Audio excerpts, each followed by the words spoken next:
Hey guys, what are you doing up there? Get down here. Come on, we got a video to start. There you go.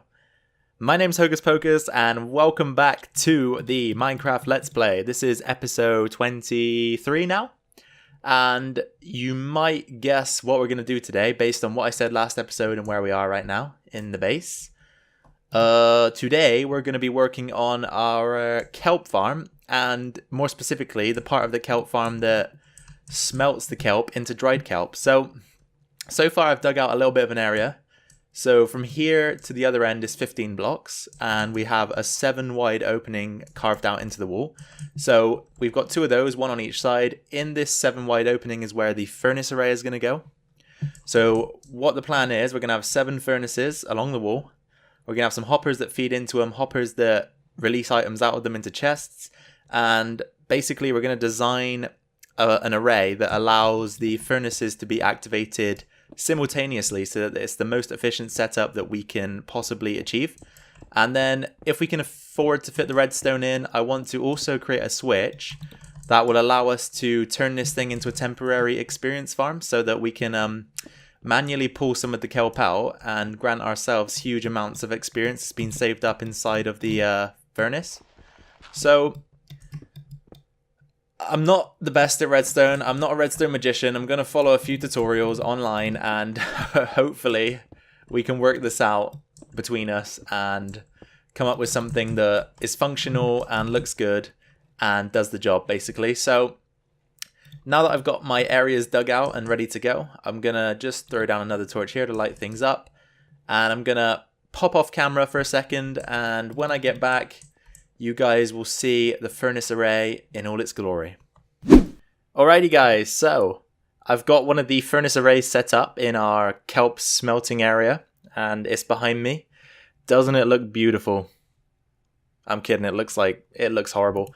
But it should be functional and I want to demonstrate it to you. So what we're going to do is we're going to pop upstairs and grab some kelp out of our farm, which we should have more than enough of. We might have to get into some combat here because I get spawns up here occasionally. Okay, looks like we're safe this time. So what I'm going to do is I'm going to grab some kelp. 1, 2, 3, 4, 5, 6, 7. We'll get 7 stacks, that should be fine. And then we also are going to need some coal. So let's grab all of that and pop back downstairs. Down we go. Boom, boom. And then I'll show you how this thing works. So one thing I want to say firstly is we're eventually going to have hoppers that run down the bottom and collect everything into a single chest, but we are so iron poor right now. We have, what do we have? We have 30 iron left, and I couldn't really afford to build this, so we're gonna have to go mining in a second. But before we do that, let me show you how it works. So line of hoppers here, input chest for what you want to smelt. So kelp goes in here, coal goes in here, that's the fuel chest. The items will filter through the system, so by the time you get 1 in each hopper, it will power this comparator, which powers this block. That shuts off the redstone torch, and that will shut off this line of redstone, which will then unlock these hoppers and force 1 item from each hopper to drop down into the hoppers below.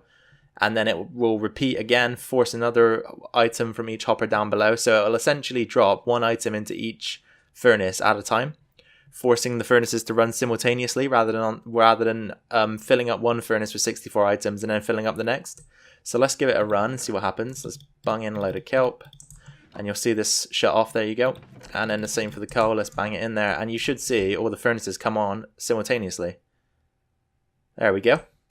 And now you can see each furnace is fueled up and it's got kelp. So that's the way it works. We're going to have to filter our kelp into one of these chests, and probably have a chest here that we put our coal in or something similar. Right now I haven't actually figured out what I'm going to do in terms of fuel input, but it works, which is great. I haven't tested it before I showed you guys, so I was a bit nervous there. But in terms of creating, wow, let me just see a second. We might have enough iron to get something up and running so that I can show you. Oh no, we're not gonna have enough wood, I don't think. Here, let me just give you a semi sort of idea of what I'm thinking in terms of what I said earlier about turning this thing into a temporary experience farm. So what we want to do here is we want to grab that. So eventually we're going to have hoppers that filter the items out of the furnace and into a chest. So let's just simulate that. So we'll have something like this. Whoops, not like that. We'll have something like this where they just run to the end, and then eventually all of the dried kelp will make its way into this hopper here, which could be a chest or whatever. And then when you want to collect the experience from this thing, you're going to want to... here, let me grab some blocks. We need some redstone running alongside these hoppers, like so. And then we'll have a switch. So when you pull the switch, it will freeze the hoppers, and they shouldn't be able to work then. So anything that smelts shouldn't... Okay. What have I done wrong here? Because it's still working. Oh, I'm an idiot. I am a complete idiot. I think it needs to be raised by a block. So let's raise it one block, like so. Or does it? Hang on, how did it work up here? So these are getting locked simply like so. How is... am I being an idiot here? For some reason I'm... Oh, okay, there we go. So now they're locked. So the redstone has to be on the line of the furnace. So this is what I was trying to get at. So if we lock the furnaces, items should begin to build up, and then we can just pull them out ourselves and receive the XP that is mounted up inside of the furnace. So eventually that's how we're going to turn this thing into a temporary experience farm, which I think will work good, and it will allow us to periodically gain a ton of experience very quickly. But for now it functions as it should, which is good. So we've got something up and running. We're gonna have to translate it to this side as well and have two, but as I said, I'm ran dry, guys. I'm completely out of iron pretty much. So I'm gonna jump into a mining time lapse now, and all we can hope is that we find a cave or something where I can get a ton of iron.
Alright guys, we're done with our mining time lapse. Mine lapse, I quite like that actually. Might start calling them that. Anyway, we're done with it. So let's check our inventory. Alright, first things first, we managed to get a stack and a half of iron, pretty much, which is nice. We got 41 gold, which is really surprising actually. That's a pretty huge amount for a little mining session. We got ourselves 16 emeralds, 2 stacks of coal and 9, 2 stacks of redstone and 58, stack of lapis and 56. We found another zombie spawner down there, which is pretty useless to us at this point, but it's still another one found, so that's cool. We managed to pull out of there a little bit of iron, a little bit of gold, some bones, some horse armor we got, so we can use that on one of our horses if we want to. And aside from that, just a bunch of other load of rubbish, really, just building materials, basic stuff, and the chest that I took from the spawner. So that is that, guys. We obviously need to get this iron smelted up, so why don't we go ahead and do that? Let's head down to our potato farm / future kelp smelting area. Oh, we need to use these. I'll give each of these some extra coal, split our stuff in half, and just whack it in like so. Actually, we might even create a couple more furnaces here, just to speed up the process a little bit. Well, let's do that right now. Pop those there. Give them some coal. Grab some iron. There we go. Nice and easy. There we go. So now we're getting our iron stocks replenished. This probably isn't going to be enough still, which is an absolute bummer for us. But, you know, sometimes things in the game require a little bit more effort. And that's the way it's going to be. So we still... Actually, no. I think, actually, this is pretty much good to go in terms of functionality, this side. I just need a way now to draw all of the resources out into a single area, and that's obviously going to be a chest. So we're going to figure out a way to do that a little bit later on, either in this episode or another episode, because obviously we're going to need quite a bit of space to store all of this, so I might have to create some sort of silo or something like that. Probably won't be as in-depth as the one in our zombie farm, because that requires a lot of redstone that could intercept this redstone. So if possible, we'll go with a more basic one that doesn't have any displays on it or anything like that. I don't know what's happened here. We've got a bunch of kelp in the first one. We had a bunch of kelp in the end one. I don't really know what's going on there, but whatever. It works. It works, and that's the main thing. So once this iron's smelted up, guys, I'm going to craft some more hoppers and get a few more, get more of this redstone set up. We need to do exactly the same on this side, and as you can see, it looks so bare bones compared to this. So we've got a lot of work to put in here. So let me go and put that iron to use, and I'll be back. Welcome back, guys. We are here in the kelp smelting area, and as you can see, Module 1 is complete, as we know, and now Module 2 is complete as well. So it's been tough. It's been really tough. I was one hopper short on this side, so I went to the zombie farm, scavenged 7 iron that we had in the chest down there. And that might tell you how desperate we were to get that final hopper in place. So now that we have done it, let's try and get this thing in action. So essentially what should happen is that over time we smelt up this kelp, and we're generating a ton of this dried kelp. We can craft it into blocks, and then the blocks then will theoretically go on to replace the coal that we're going to use to initially fuel this thing. So we've got 47 dried kelp blocks. I'm not entirely sure how many items one block of dried kelp can smelt. I haven't researched that at all, but I'm hoping it's a good amount, like 3 or 4, something like that. So what we're going to do now is we're going to take 1, 2, 3, 4, 5, 6, 7. No, let's go 2.5 stacks on each. Oh my, here he is, Mr. Spider. I'm still having tons of issues with spawns in this area, guys. It looks light to me, but maybe it's because I have my brightness turned up in the game. But to me, this looks more than bright enough to void spawns, but apparently it's not, because I come up here and there's 2 creepers hanging out, there's 2 skeletons hanging out, there's a spider hanging out in the roof. I just don't know what to do, but we'll resolve that issue one day, hopefully. But for now, we're going to focus on the kelp smelting system. So let's get that done. Right. So we've got how many blocks each? Let's go with 23 and 24. So 7, 14, 21. If we just go with 21, that should give us 3 blocks. 3 blocks of kelp per... What am I doing? 1, 2, 3, 4, 5. That should give us 3 blocks of kelp per furnace. So let's put in our fuel first and let it spread out amongst the furnaces. So 21 blocks in there. That should give us 3 in each, and then we'll do the same on this side. And we'll just see how far this takes us in terms of smelting up the kelp. So if we check this furnace, alright, we still have coal in that one. We need to get rid of that. So are we going to receive... Ooh... The coal might have threw that bit off, so let's just go, let's reach in and grab it ourselves. So we want 1 in there, and we want 2 in here, like so. That should be how everybody else is. Yep, perfect. Let's just make sure it worked on this side as well, because I haven't tested this one yet. Okay, so the fuel's gone in perfectly, as you can see. So let's divide this amongst 7 as well so that we can have an even amount in each furnace. So that's divided amongst 7. That's divided, divided, divided, divided. Perfect. So now we split these into 2s, I guess, like this. And just make things even again. So we'll go with 22. 22 in each. There we go. There we go. And there we go. So 4, 5, 6, 7. So all of this here goes into 1, and all of this here goes into another. So it should be 2 64s and a 26.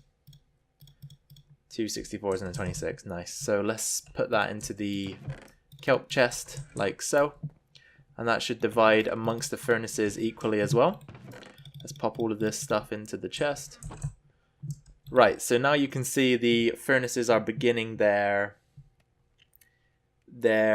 smelting, and each furnace is getting an even amount of kelp from the chests above, which is good. That's exactly what we wanted to see. Let's just make sure it's working on the other side as well. 5, 6, 6. Okay, yeah, it's working. 7, 6. Wait, how is this getting more? Oh, it's not. It's just not updating fast. Okay, all right. Fair enough. It seems to be working fine right now, which is good.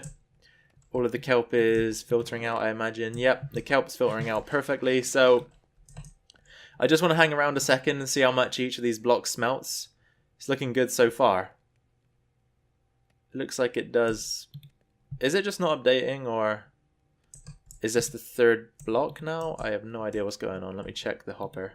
So we still got a block in there. How long do these dry kelp blocks last? Seems like they last ages. Like, this isn't going down very quickly at all. And if it does last this long, then I'm pretty amazed. I can't believe it does, honestly. But it seems to smell a fair amount of items, which is nice. So maybe we won't hang around and wait for that to finish, because it could take a while here. So I think we'll call it there for this episode, guys. We have the basic technology for this room set up. Of course, we need to line the bottoms of these furnaces with hoppers that run into a single chest to collect the loot. But we're going to have to wait for another episode to do that, because I am broke, baby. I am broke. So next episode, or between now and the next episode, I will try and go mining as much as I possibly can, get a bunch of that good iron that we need to finish up this project. And then in the next episode, we can jump right back in, get the rest of the furnace array complete. Then after that's complete, we're going to have to think about a design for this room. I'll probably just follow a similar design that we have out here, just to keep it all linear and unison, which will be good and nice. And once we have the room complete, we can then start filtering we can filter the kelp down from upstairs into this room and have things running pretty much automatically. So it's going to be nice. It's going to be nice. All right, guys. Thank you very much for watching this video. Be sure to drop a like down below if you enjoyed this video. If not, drop a dislike, but let me know why if you didn't like the video, just so I can make the changes necessary to change your mind. Okay? Also, leave a comment with any feedback you may have for me, any ideas of what you'd like me to build. Yeah, anything really. If you want to, whatever you want to say, just drop it down there. I don't care, I'll read it. Even if you want to be mean to me, just do it. Be mean to me. I'm kidding, don't be mean to me, you make me cry. But if you want to stay tuned to the series, be sure to subscribe, and you can hit the bell notification button to get notifications of when my videos go live. You may want to do that, you may not. If you do, that'd be great. But once again, guys, thanks for watching. Take care, enjoy the rest of your day. I'll see you in the next episode. Bye bye.